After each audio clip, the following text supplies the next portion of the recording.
Welcome to my top 10 neutral cards of the Necrotic Control. I think this might be my most important video when I have some guides, some tips how to play Hearthstone in Arena. Potentially, I'm going to make a video later to talk about the classes, 2 of those videos. Those are also very important, but I think this is probably generally like uncommon cards in Arena that's very, very important.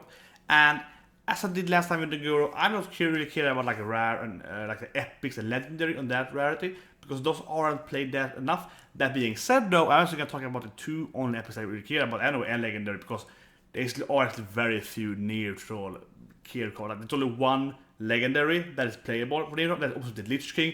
The rest are the princess, and they're horrible. So like whatever, yeah, it's kind of easy to say, yeah, Lich King good, rest bad. So whatever in that sense. And I mentioned a few of the cards I think isn't really fit for top 10. People are saying good, I don't agree with it at all. So anyway, the first card I think is pretty good for epic card is the Rattling Rascal. It's a decent tempo card. They can kill it, they get a 5/5, but if they can't kill it, you can kill them pretty much. You have to 5/5, takes a long time. And even if they have to kill it with the removal, which is of course much harder in the Arena to have the removal card, they have to remove a 2/2. Yes, they get a 5/5, but that means you can play your bigger minions later, and yeah, they can't remove that. And also it's immune to Hex and Polymorph and Transformation. Or pretty good card, not the best epic card, I didn't mention it. The only epic card I really think matters is this card, Nerubian Unraveler. The other cards, there's some more epics that are okay, but this is the actual really good epic card. I mean, yeah, it blocks Flame Strike, Dino Size, Spike with Steel, all kind of high expensive spells. Sure, it plays for swipe as well and so on, but it's much more important to like coin turn 5 or play turn 6 and block with like 7-8 mana spells. They're really Free from Amber, also a very good spell. Even My Control can be very annoying, right? This blocks that, so if you're in the lead, you play this card, you pretty much won the game. So very, very good epic card. By far the best epic card for neutrals. So anyway, the one I mentioned, of course, is Lich King. It's a good card, right? It's the only really good card. I would say it's better than Yashara. I think that's true. It's 1 mana less, pretty much also Yashara work, and it has Taunt. So yeah, very good legendary. The only legendary you want to pick from the new cards. So yeah. So anyway, that's what I mentioned at 2 cards here, which I really don't kind of. I think they're okay. People are kind of saying, oh, they're so good, but they're not that good. And that is first of all, Kneeing Banshee. This is a 5/5 for 4. This is slightly better than a Yeti. And that is not really good enough. The same thing with the Hildy Frostrider. I mean, it's a 4/4 for 3. Also slightly better, but both of them has a liability. The Banshee, I actually think you get the fatigue sometimes when you play Arena. When you play Priest, Warrior, Druid, Mage, if you have a good Mage control deck. Warlock definitely. Yeah, Warlock obviously. But some people actually do get into fatigue. So that's kind of mill 3 cards for 1 more attack than a Yeti. Not worth it. This guy, pretty okay, right? He's like 4/4 for 3. You can coin it out. That's pretty good. But the only thing he also says is a slightly bigger minion with a potential really annoying liability. So he's clearly not top 10. This guy isn't even close to top 10 cards we're talking about here soon here. So I think we could mention that those decks or cards are just bigger. I already picked the 4/4 elemental that can be bigger with weapons, if you like a show or something. If it's better. And the last card I want to mention, I think is a pretty bad card actually.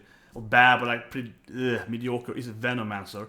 So I mean, this card is just strictly worse than both the Snail and the Wasp. The Wasp is insanely much better. You play the Wasp, it's a 3/3, you can't kill it right, and you can get something.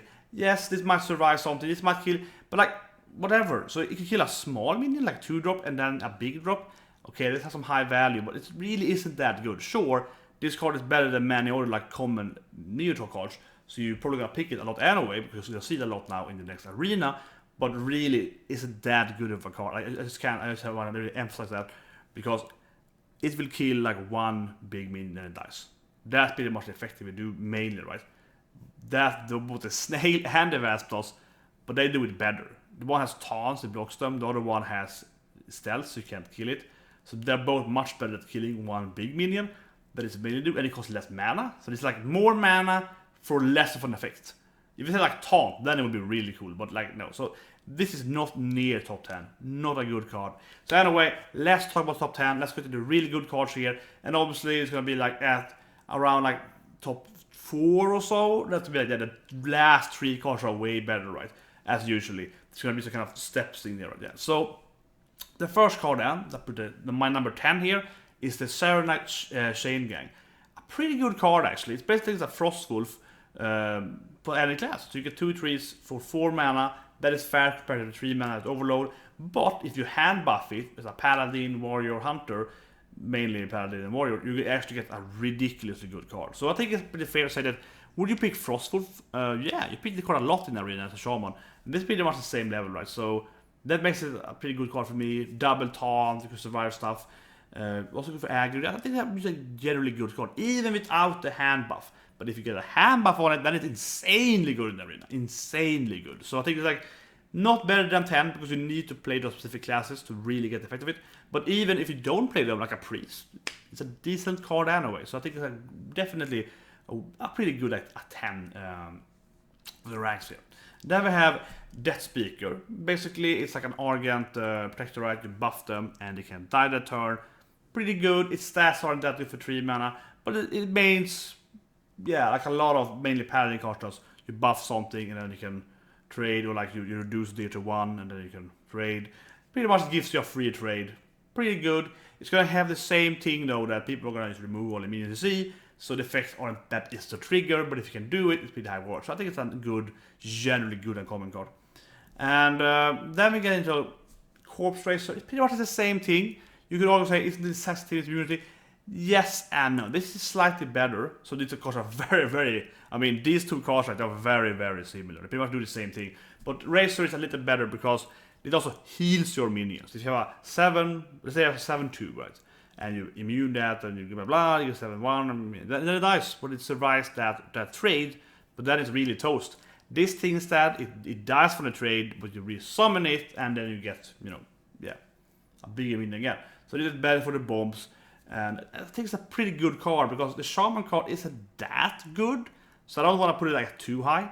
But I think the Shaman has problem with the cost to the Shaman is like Flame Rate and like Earth Elemental, whereas they're kind of cheap, so kind of everything. Yeah, this card is way better, right, for like a Druid, especially for Priest, very high health minions.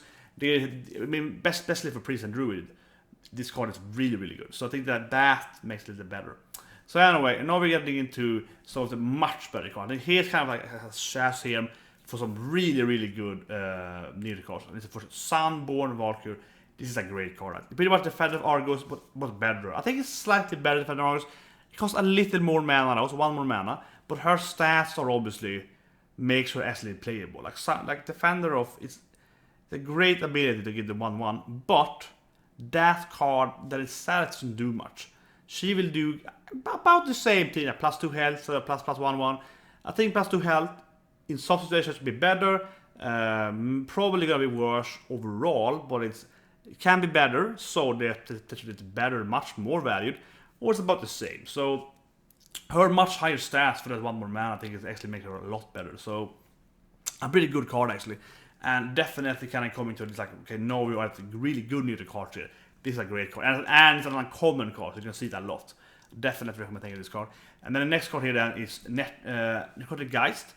So this is a card that I had really high trouble putting in, and this is rank 6 here, and I was like, this is actually really, really good. I had it like 4 or 5 first, but I put it at 6, so then the top rank 5 is a little better. I think this is very easy here. So this got a 2/2 from this minion, pretty much always. But many times in Arena, because Arena is so minion heavy, you're gonna get 2/2 goals. So that is really, really high value, and this guy has to be removed right away, as with most of these like growing cards that kill all the stuff next to you, and misses a premium remove can be forced in.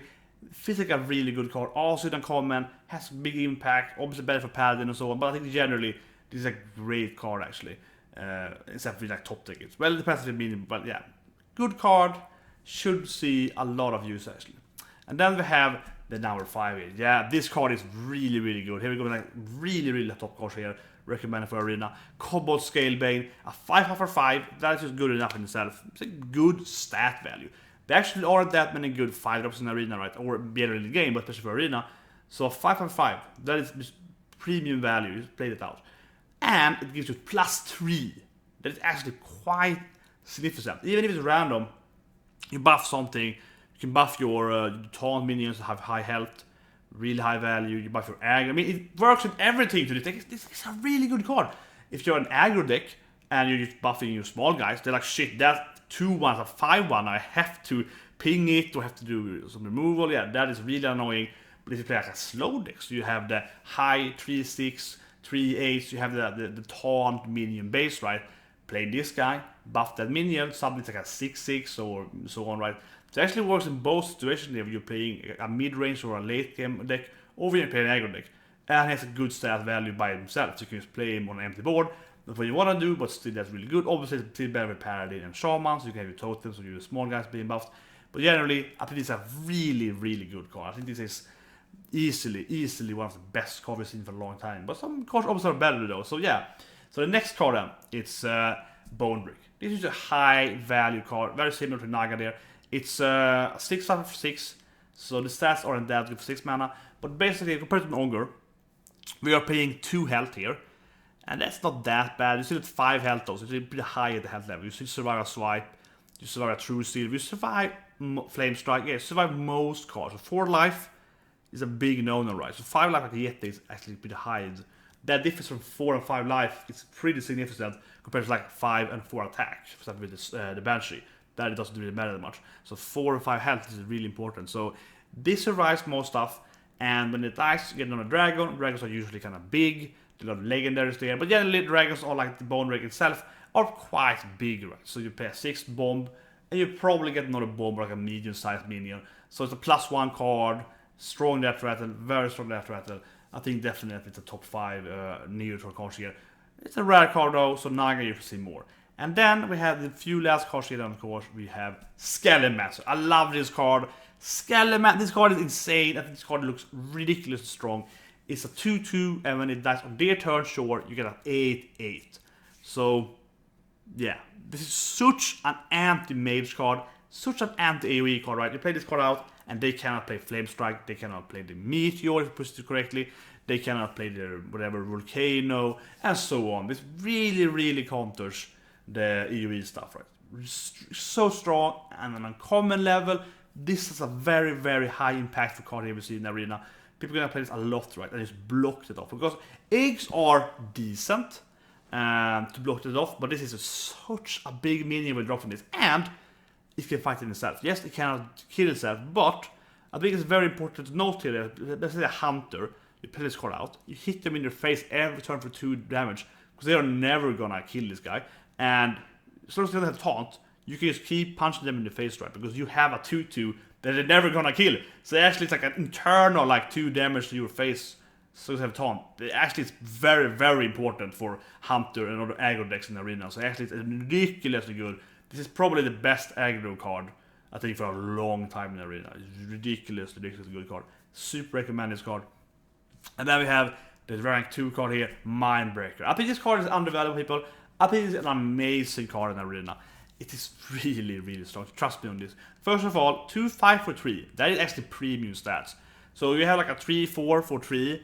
This is the same value, right? So 7 stats for 3. That is very good. And yeah, it's a little more in the health, I know. But it actually can matter better though, because you easy to buff it, right? So it's a 3-2-5 and you buff it with something. It's ++2 something. It makes it really hard to remove. But generally, it's a pretty good stat. So the very unique stat for it. 2-5 for that.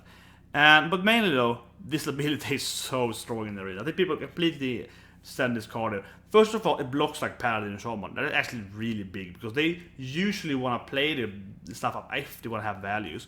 And like I play a lot of Paladin in the arena. I think Paladin is very strong. And I was going for like value Paladin. So yeah, I can play my Drogs out instead of doing a card if I can, because I want to greed the card value, right? And this card blocks that. Coins card, you block that.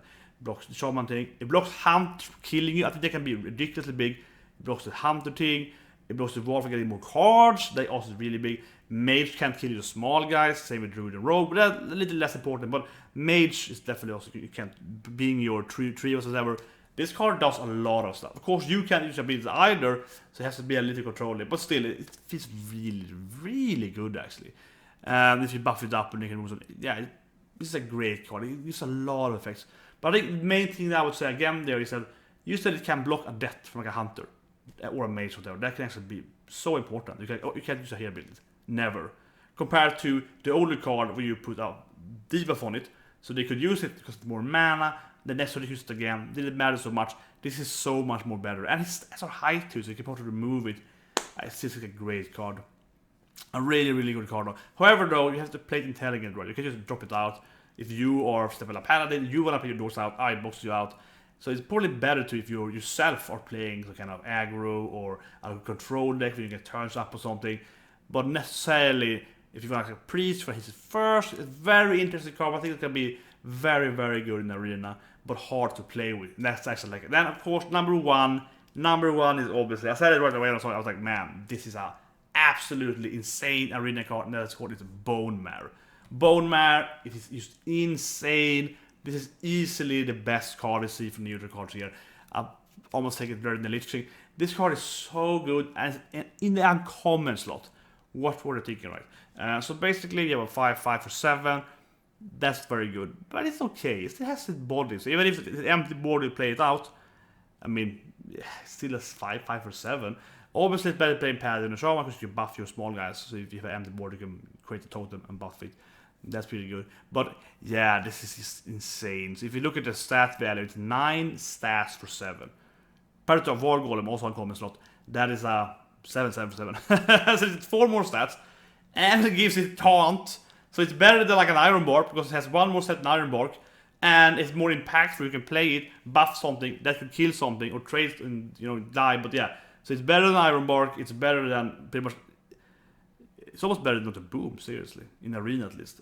It's just ridiculous. Well, it's stats a little lower, but yeah, this card is ridiculously strong. Easily the best card for new cards here by far. This is like a huge leap from like just 2 to 1 here, or 3 to 1. And yeah, I think it's a huge leap. Usually it does something when it comes to the board too. It's actually a 7/7 or 7 drop that actually buffs something quite significantly, so you can kill something for you, right? Trade something, or in the worst case scenario, use a big minion with taunt now that can just block them, and then you use a 5/5, and it's just so big. Look at the stats of this card. Best of Kings costs 4 mana, doesn't give taunt. This is the Best of Kings built with taunt, so it's like a big game of the wild, I guess. Yeah, so you can make my Best of Kings for 3 more mana. So for 3 mana, you get a 5/5, so Best of Kings, and yeah, it also gives taunt. The Best of Kings is a great card in the arena. So this is an insanely overpowered card in the arena. And it's uncommon, it's gonna make, well, that was already the case, but killing your opponent's minion is even more important now. This is an extremely good card in the arena. I recommend this card absolutely by far. This is the best card in the arena. So I hope you like this guide here for the best new neutral cards for Hearthstone. And I'll see you guys in my next video about the top class cards instead. And then I will do a video where we talk about just generally what class goes better than worse. And for Paladin, I think everything is bad. And even like Social Defense is nerfed, so that's a class going down. Where we see Mage getting Frost Rate, kind of middle, we see Priest getting some good cards and so on. Yeah, so anyway, see you guys.